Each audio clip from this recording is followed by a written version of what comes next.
You ask Tiger to solve.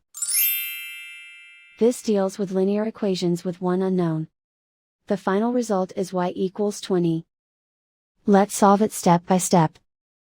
Group all constants on the right side of the equation. Subtract 1 from both sides. Simplify the arithmetic.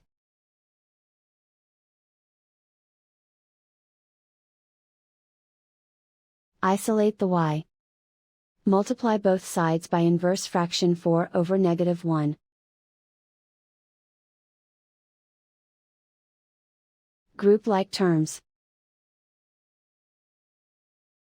Multiply the coefficients.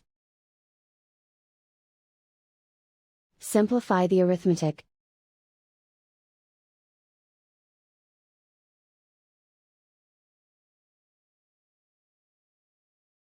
And so the final result is y equals 20.